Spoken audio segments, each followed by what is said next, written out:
मराठी लघुलेखन 120 शब्द प्रति मिनिट.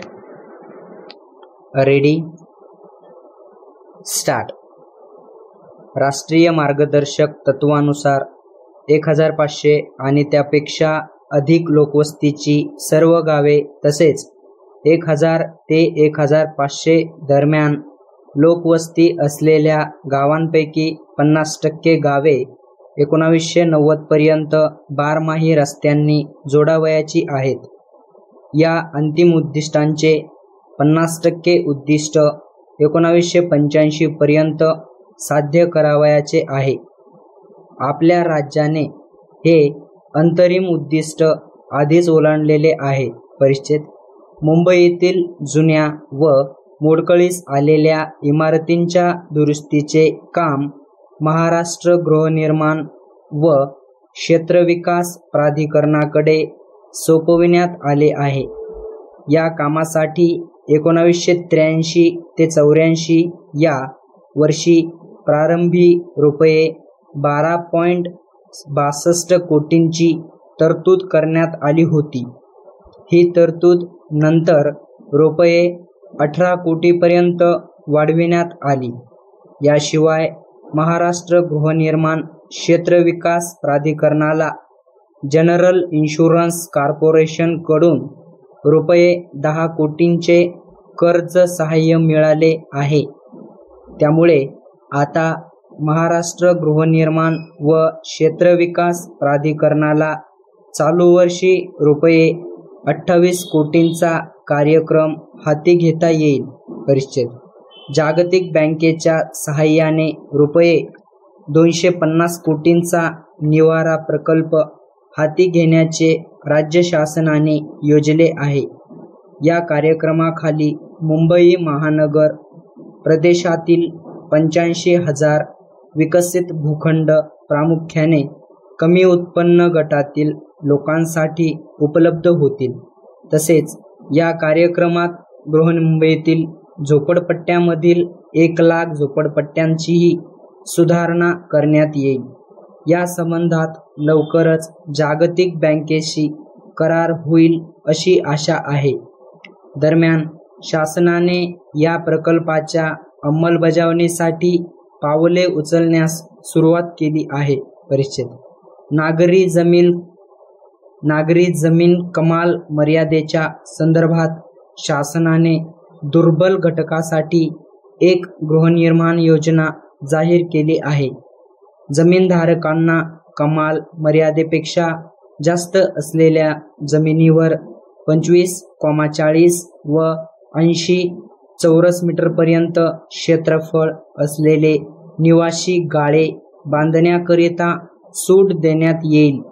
मात्र जमीनधारकाला बांधण्यास योग्य असलेल्या जमिनीचा काही भाग विनामूल्य व ठराविक टक्केवारीने निवासी गाळे पूर्वनिर्धारित दराने सार्वजनिक प्रयोजनासाठी शासनाकडे सुपूर्त करावे लागतील.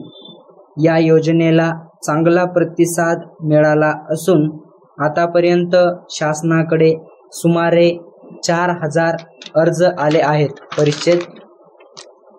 अपंग व निराधार व्यक्तींना आर्थिक सहाय्य देण्याच्या दृष्टीने सुरू करण्यात आलेल्या संजय गांधी निराधार अनुदान योजनेखाली यंदा सुमारे 2,60,000 व्यक्तींना आर्थिक लाभ मिळाला आहे.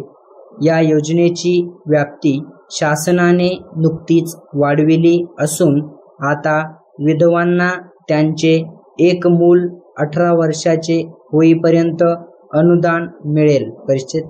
चालू वर्षात झोपडपट्टी सुधार कार्यक्रमाची अंमलबजावणी जोमाने केली जात असून हा कार्यक्रम पुढील वर्षीही चालू ठेवण्यात येईल.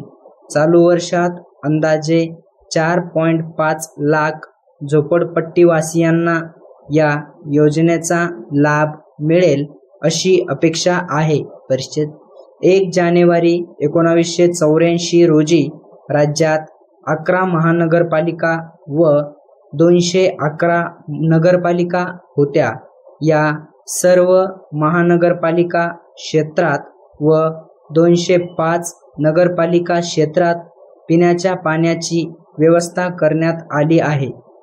1983 सालच्या उन्हाळ्यात राज्यातील नागरी क्षेत्रामध्ये पिण्याच्या पाण्याच्या टंचाईला तोंड देण्यासाठी 3.25 कोटी रुपयांच्या अंदाजित खर्चाने 59 तातडीच्या पाणीपुरवठा योजना कार्यान्वित करण्यात आल्या.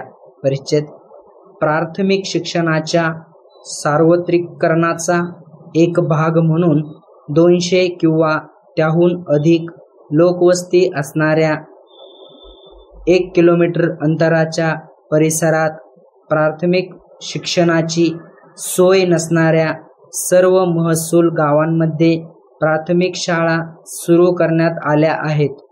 आता हा निकष लागू होत असलेल्या वस्त्या व वाड्यांमध्ये प्राथमिक शाळा उघडण्याचे शासनाने ठरविले आहे. आतापर्यंत अशा जवळजवळ 1300 वस्त्या व वाड्या निश्चित करण्यात आल्या आहेत. 1984-85 मध्ये अशा 130 वस्त्या व वाड्यांमध्ये प्राथमिक शाळा उघडण्याचे शासनाने ठरविले आहे. त्यापैकी 30 आदिवासी भागातील आहेत. परिच्छेद शैक्षणिक क्षेत्रात महाराष्ट्र राज्य अग्रेसर आहे. या वर्षात माध्यमिक शाळांतील शैक्षणिक सवलतीसाठी आर्थिकदृष्ट्या मागासलेल्या विद्यार्थ्यांना मोफत शिक्षण मिळण्याबाबत उत्पन्नाची कमाल मर्यादा ₹4,800 वरून ₹10,000 पर्यंत वाढविण्यात आली आहे. तसेच शासनाचे अनुदान मिळणाऱ्या माध्यमिक शाळांतील मुलींना 10वी इयत्तेपर्यंत शिक्षण पूर्णपणे मोफत करण्याचा पुरोगामी निर्णय या शासनाने कार्यान्वित केला आहे. परिच्छेद याखेरीज तंत्र शिक्षणाच्या बाबतीत या शासनाने फार मोठी धाडसी पाऊल टाकले. तंत्र शिक्षणाचा जास्तीत जास्त प्रसार करण्याच्या दृष्टीने या वर्षी महाराष्ट्रात विनाअनुदान तत्वावर खाजगी संस्थांना 40 अभियांत्रिकी महाविद्यालये व 73 तंत्रनिकेतने सुरू करण्याची परवानगी दिली आहे. त्यापैकी 35 अभियांत्रिकी महाविद्यालये व 63 तंत्रनिकेतने सुरू झाली आहेत. स्टॉप.